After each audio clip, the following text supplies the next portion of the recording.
Hi everyone, I'm Alyssa Hollingsworth and I am a debut author. My book is coming out in September with Roaring Brooks at Macmillan and Hotkey in the UK and a couple other places, and it is called The 11th Straight.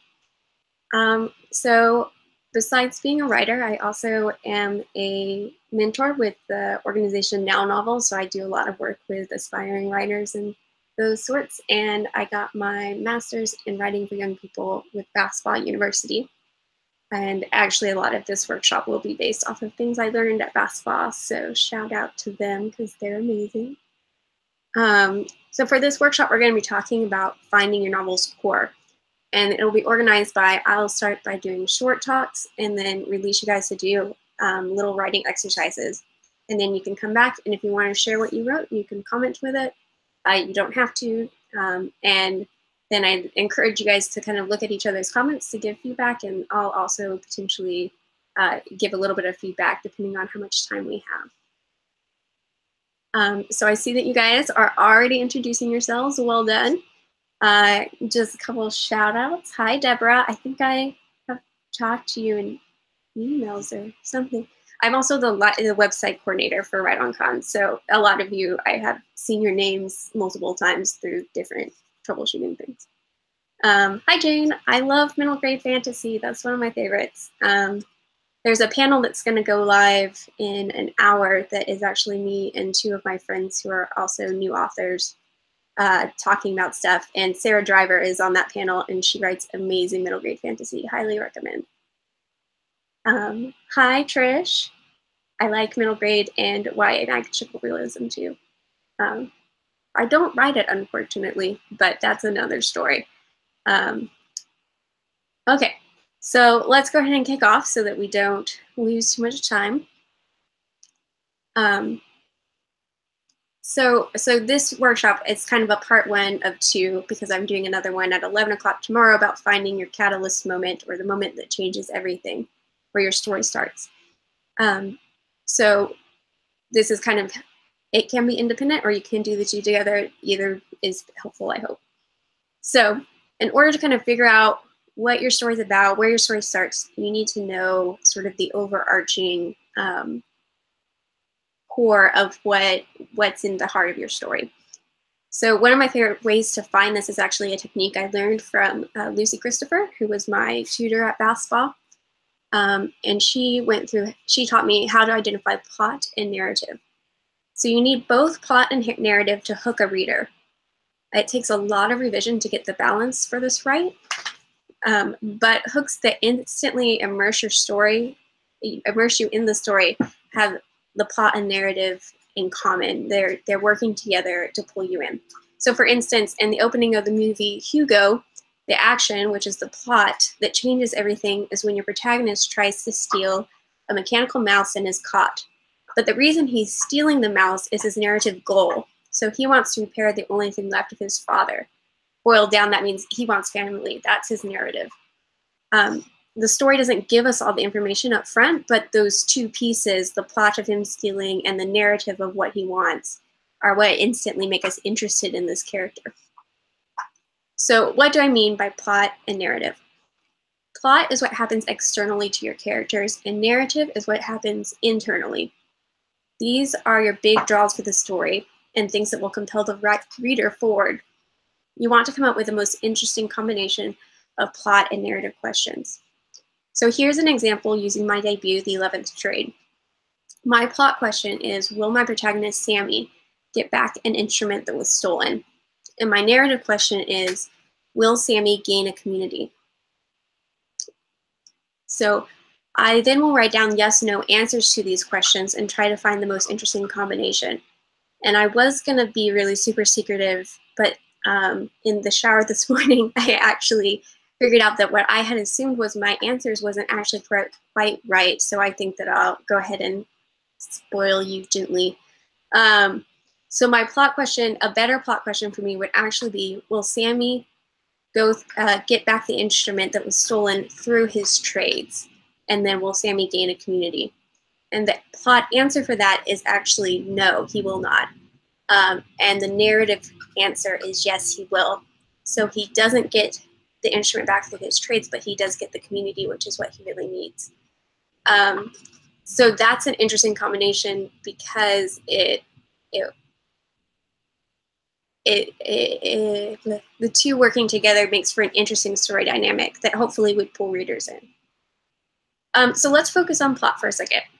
Plot is the physical or outside world influences on your character's life. Some examples would be Lizzie Bennet needs to get married to live securely. Frodo is given the evil ring by his uncle Bilbo. Alice falls down a rabbit hole. All these things are elements that happen to your character, compelled by a force outside of them. So whether by circumstances, like Elizabeth Bennet's culture, other characters, like Frodo's uncle, or an antagonist, like I wrote down my example from Iron Man, which is the terrorist organization, but that's not the thing in Alice. With Alice, it's more, I guess, curiosity is the antagonist in some ways. So it's outside forces working on your character and forcing them to take action. So you take those statements and you turn them into plot questions, and you would say something like, will Elizabeth Bennet get married? What will Frodo do with the One Ring? Will Alice get out of the rabbit hole again? So what I want to do here is pause and do a writing exercise. You can do this exercise whether you have a complete manuscript, whether you have nothing of a manuscript or just brainstorming. I've done it multiple times throughout the process of writing and revising. So wherever you are, hopefully this will be helpful. I want you to take 5 minutes and write out what you think the main plot question might be for your story. Remember that plot is the physical of what happens in the story. So we're going to pause for 5 minutes. While you do that, I will put us on a wait screen, and then don't post it in the comments yet. Just hold on to that for a hot second, and we'll come back and we'll talk about narrative. So I'm going to mute my mic and switch us over to the screen share. So I will see you in 5 minutes.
Hi. There we go. We're back, I think. Yeah, apparently I didn't turn my mic off if the rumors I'm getting from my team are correct. So next time it will be off for real, and I'm glad you guys got to hear my dog talking to me because she's amazing. Okay, so we talked about plot. Let's talk about some narrative. So narrative is the internal things that will happen to your character or change within them. The emotional or intellectual influences the character is going to have to navigate. Some examples of narrative would be Elizabeth Bennet wants to fall in love, not marry for convenience, or Frodo wants to protect Hobbiton from the evil of the One Ring, or Alice wants to return to a stable reality. So the word that they all have in common is want. These are the internal motivations that spring from the character's heart and mind. These elements happen inside the character. So to turn them into narrative questions, we say, will Lizzie Bennet fall in love? Will Frodo protect Hobbiton and defeat evil? And will Alice find stability? So we're going to pause again, take 5 minutes to write out what you might think your narrative question would be. When you've got something you like, feel free to post the plot and narrative questions in the comments below. If you're comfortable, you can even share what the plot and narrative answers are, but you don't have to. And then when we come back, we'll have a look at kind of what's going on in the comments and maybe do some feedback. So I will be right back. And this time the thing will be actually muted.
Hey guys, we're back.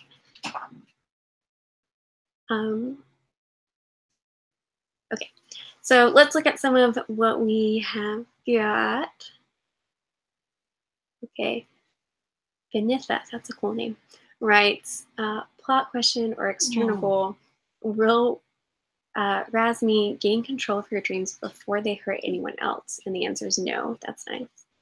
And the narrative question or internal goal is, will Razmi figure out who she is, giving her a sense of identity and community? Yes. Those sound like excellent plot narrative goals because the thing that she seems to want is to gain control, and she doesn't get to get what she wants, which I like. And then instead she gets what she narratively needs, which is that sense of identity and community. So well done, I like that.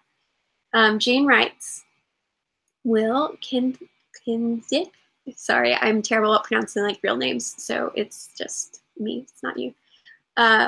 Will Kinzik, maybe, escape from the king's soldiers without endangering everyone she loves? And will Sindik choose her family and village life or her magical powers? I think that this one's a really good beginning. I think I would maybe recommend altering that narrative question a little bit to focus more on the internal aspects of it. Choose her family and village life or her magical powers sounds a bit like a plot question to me. So maybe if you think about what is the internal value of that's behind the family village life or her magical powers? Is it perhaps will she choose safety or will she choose adventure or something to that extent? Just to narrow it in a little bit further on the heart issue. All right, Ashlyn writes, will Sakina defeat the goddess? Will Sakina find a peaceful life with her friends and later girlfriend? And I say kind of the same thing a little bit. Just, let's see. Will Sakina find a peaceful life with her friends and girlfriend? Just makes me, again, think a little bit of a plot. So what is the thing behind that, I guess, is what I would ask.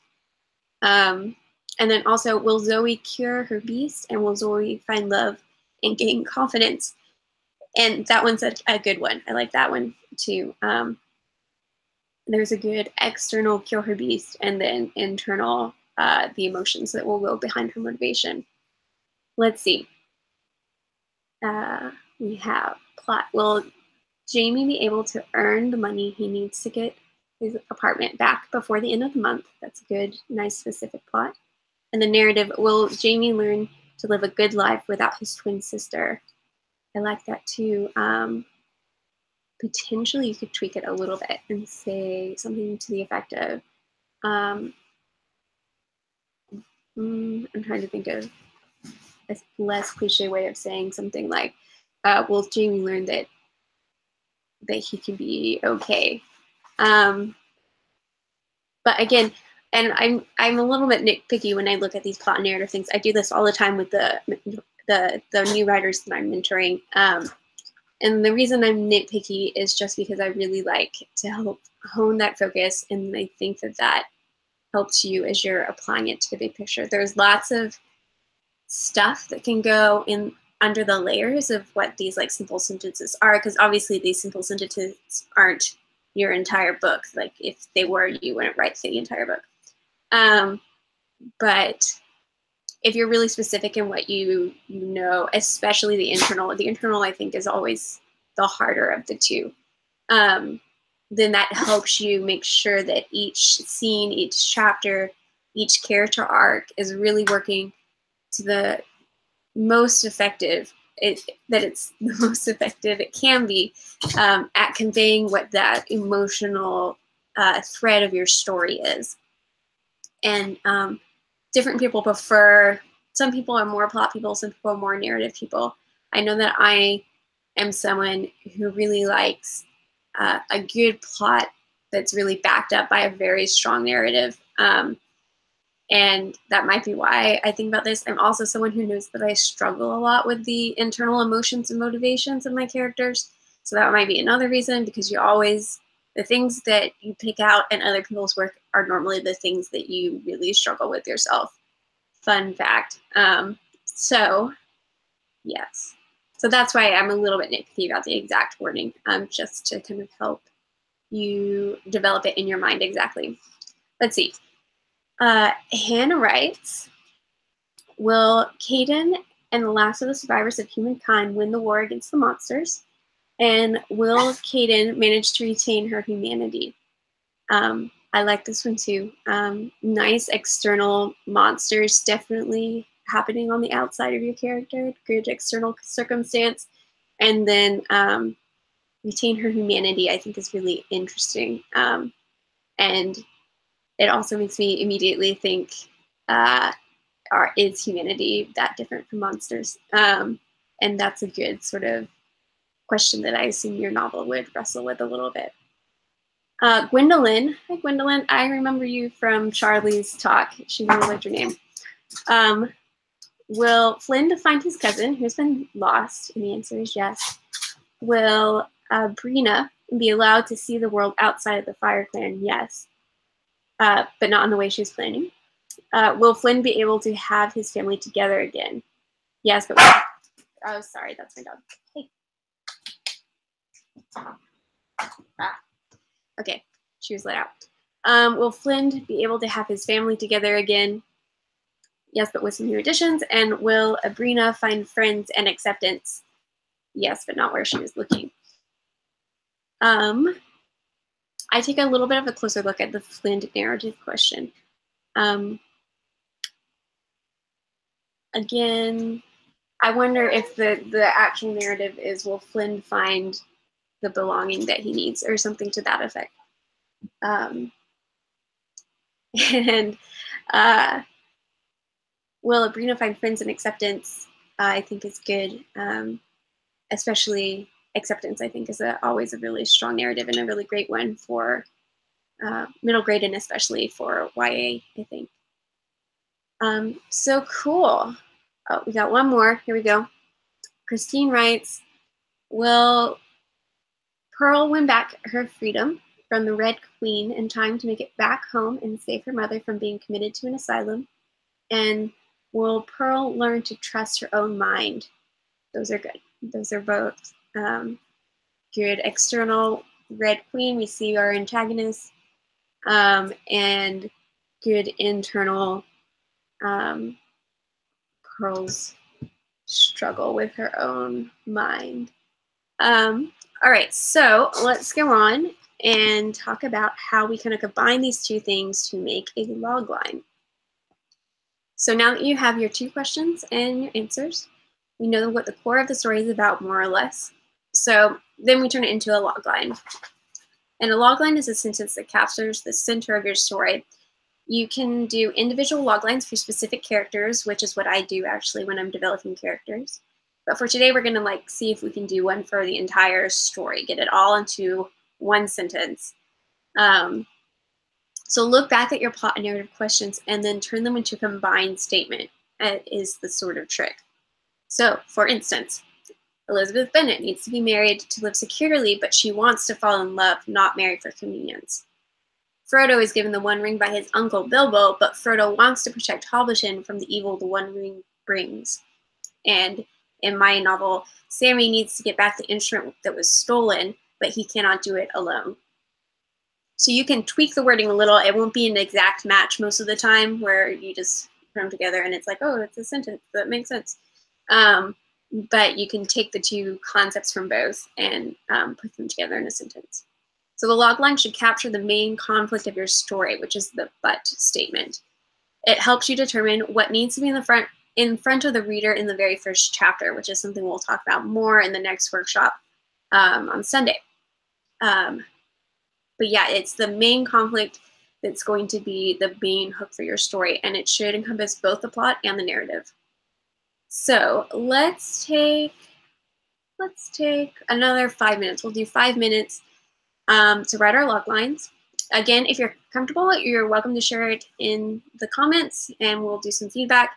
And then also, I'm happy to take questions and answers about anything to do with the core or themes of stories or whatever you want to ask me about.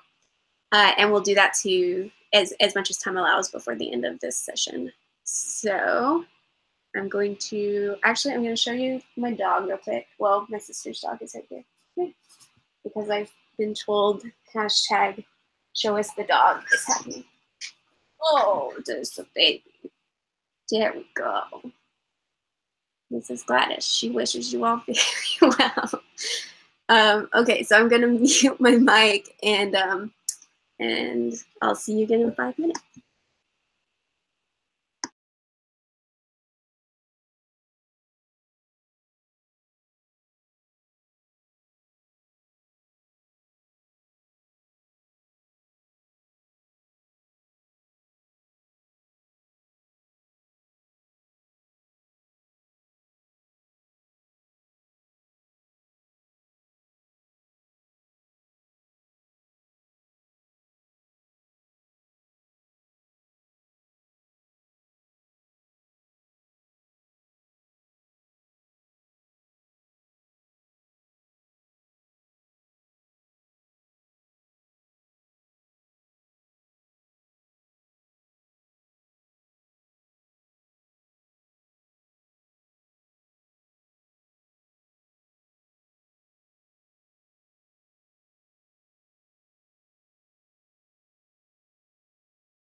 All right, we are back again. Um, all right, let's look at this. So Kayla says, log line. When as Hills, again, I'm really sorry if I'm mispronouncing things. It's me, it's not you. When Azil's mother is taken, she discovers a magical forest, finding new friends and much larger issues in her corrupt government. Let's see. I think in this one, we're missing a little bit of the narrative side of things. Right now, it looks like it's kind of all plot. Um, I'm thinking that maybe the narrative is that she kind of loses her safety or her belonging when her mother is taken, and then that's restored to her when she finds new friends. Um, so potentially, if you could work that in a little bit, I think that that would help you focus again on that internal motivation side of things. Um, though it does sound like a really interesting hook thing. Uh, a side thing is that it's nice from this exercise is you can use these hooks for to modify into like pitch mad, really short elevator pitches, or you can even use them in your query letters if you if you stumble upon something that you like. Sometimes it's easier to do it this way than to try to like write a synopsis and then write it down to a paragraph and then write it down to a line and then write it down to a tweet or whatever. Anyway, side note. Okay, Laura writes, Lizzie must stop the villains attacking her town, but needs the help of her fellow vigilante in her city, whom she finds out later happens to be her enemy. Side note, I love vigilante stories. I adore them. So that sounds like a lot of fun. Um, Again, a little bit more narrative I think would be good. Um, it sounds like Lizzie's narrative arc might be something about betrayal that maybe she or trust even. Um, so, for instance, if her issue is trust, you could revise a little bit to say, uh, but has to trust her fellow vigilante in her city, who later betrays her by turning out to be her enemy, or something to that effect. But using those words that are more emotive words that speak to her heart or interior. Lucy says, your dog is adorable. Thank you. It's actually my sister's dog because my dog ran out before I could grab her, but she is adorable. Yes, so her logline. Kuli Darrow wants to find the person targeting witches in her hometown, but she must first become confident in her own identity as a witch for herself. I like it. The identity is clearly her narrative, internal thing. Um, and yeah, it's a good hook. And it's also cool because it puts the target, you immediately know that the target is on her because she's a witch too. So I like it. Uh, Shanice writes, logline. In a world where being black can get you killed or taken, Liv decides to survive by systematically killing her own people. Wow. But is just survival important when her loved ones are dying because of her poor choices? Um, let's see. I need to unpack that a little bit. Okay.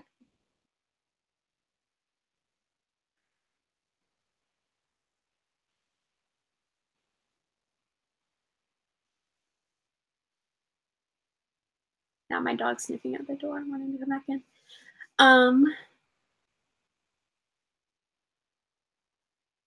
yeah, there's a lot in this sentence. So I think the thing that's mostly catching me up for whatever reason, and it might just be because it's lunchtime, it could be anything, um, is I'm not sure how Liv systematically killing her own people is protecting herself. However, I do think that there is an underlying strong narrative here because it's clear that Liv's sort of narrative motivation is survival, and that's a really great motivation for characters, especially in semi dystopia situations. Um, yes, and then you do a good job also of putting her survival isn't more important than what she needs, which is people, community, family. Okay, so Carolyn writes, to escape the Red Army commander who's out to kill her, I'm sorry about these names, guys, Evgenia will have to choose between her communist ideals and the life of the, oh, I'm so bad at words, Borgios girl she's befriended. Yes, I like it. Yes, because I like it because yeah, the first half is a really good plot and the second half is a really good narrative. What will she have to choose between her? What will she choose between her ideals and her emotions? Immediately sets up a really good dynamic. So Elizabeth writes, Figgy and the Flying Children pirate a ship and fly through the skies to the island of evil Professor Slickworm. Excellent evil professor name. But they must convince the imprisoned children they find there that they themselves have the power to escape. So where this one gets a little bit lost is in that second half of it, but they must convince, because we're actually moving away from Figgy, who I think is our main character, and then shifting the focus onto kind of, yeah, what happens next. So to tweak it, you might think about keeping the focus on Figgy and then using the second half of that sentence to focus in on what Figgy's personal motivation is and what's being challenged within Figgy. Yeah. Okay, Robin writes, Jack needs to learn how to trust others and welcome their aid in order to have any hope of slaying the parentheses monster. Or a different option is, before Jack can slay the monster terrorizing her realm, she must learn to trust and rely on her companions. I like the second one. The second one is good. It gives us a better understanding of Jack's internal and external circumstances. So cool. All right. If we have any questions, I can go ahead and answer those in the next 10 minutes. I'm not sure how much long. Oh, I have a 5-minute warning. So let's see what comes up.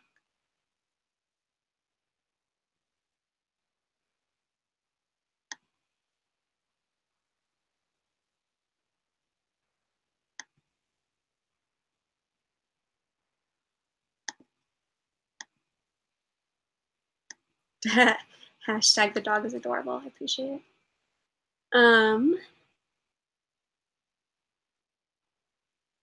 Okay. Gwendolyn says, it's nice to be remembered. It's nice to have a memorable name, Gwendolyn. Okay. There is a war going on in the story, but I wasn't sure how to work everything in with just one question. Is it all right to have more than one question when it comes to plot? I would say yes. I think that in that case, it's just important to know which one is sort of your main plot question and which one is slightly secondary. You also can sometimes end up with 2 plot questions and 2 narrative questions if you have dual perspective, where 2 characters are equally sharing the story, but they're sharing slightly different stories. That's okay. I think the risk comes when you have 2 plot questions and maybe they're not working together very well. For instance, if you have plot question A, will Sarah avenge her father's death? Plot question B, will Sarah defeat her insomnia? I don't know. That was a bad example. But sometimes when people have more than one thread going on, it's fighting for the attention on the page instead of kind of working together to build towards a greater tension. So that would be the question that you need to ask yourself. And also just keeping in mind which one might be the most important and which one might be the secondary. Again, so you can just sort of, that helps you know how much space on the page you need to devote to either or. Okay. Abrina's logline. The Fire Clan is a bit strict on visiting the outside world, particularly with a war in the works. But what Abrina is really searching for is a place that will accept her. I like it. That's good. yeah, there's lots of external stuff going on, but then you have an obvious internal, she needs acceptance. Christine says, I tried, please rip this apart. That's my specialty, Christine. To save her mother from the asylum and her family from the streets, Pearl must prove to her mother that nothing exists beyond the hour, the dwindling 5 minutes between twilight and sundown.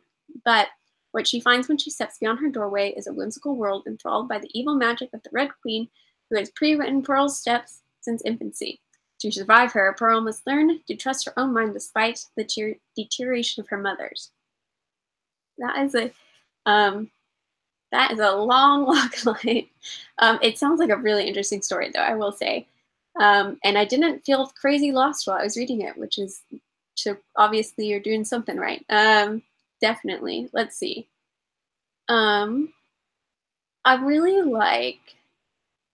I actually really like the end of that. And so I wonder if you could simplify the plot side of it.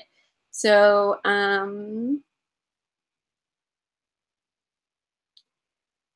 I remember earlier your plot question was more like, will she escape the Red Queen? I wonder if you could do something like that. So Pearl needs to escape the Red Queen for reasons, but to do so, she must learn to trust her own mind, even while her mother's is deteriorating.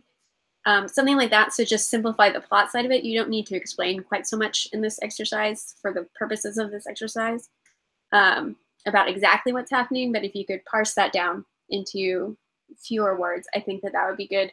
And then, yeah, I really like the Pearl must learn to trust her own mind despite the deterioration of her mother's.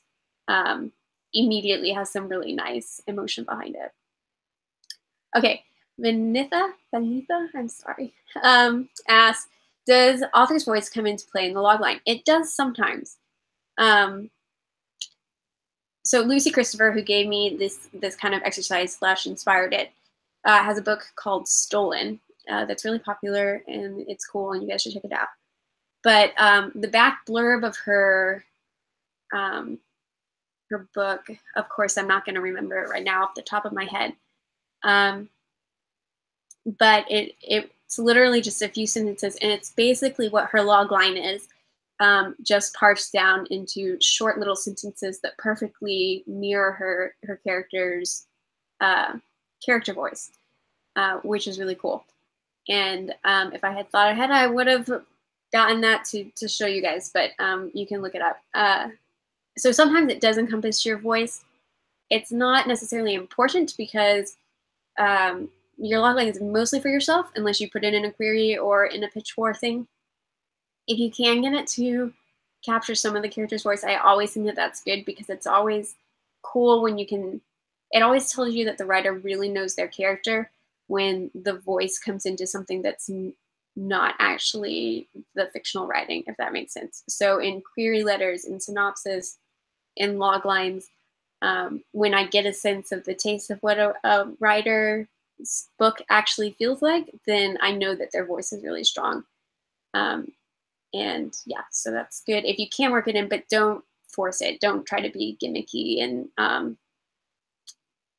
if you have like a slapstick middle grade protagonist who only speaks in emojis, I don't know. Don't try to like force that into what you've got. Just go with what feels good to your gut. Heather asks, oh, I also need to wrap it up. I'm going to say Heather's real quick. How dependent does the narrative have to be on the plot and vice versa? Ooh, they need to be working together. They need to not be working against each other. If the plot is she must avenge her father's death, the narrative needs to be something to do with the father's death as well, whether that's she needs to learn how to survive without her father, she needs to heal from her father's death, she needs to find her own belonging, whatever. They both need to be working together. If it's she's avenging her father's death, but her narrative is she needs to see. I'm thinking of examples, but then I'm thinking, oh, you could work that in. If she needs to avenge her father's death, but she's super introverted and she needs to be independent, you could work that. Those could work together. But if the purpose of she's needs to become super independent is so that she can become a stage actor, and it has nothing to do with her father's death, and it's working against each other. If that helps kind of clarify.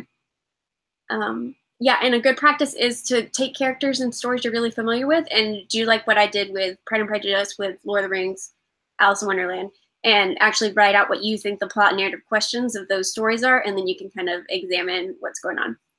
Okay, so I really need to wrap it up. So I hope to see you guys again tomorrow at 11. And we'll talk about how to take what we've learned today and then kind of distill it into that first chapter and find where your story actually starts. So yeah, I'll see you.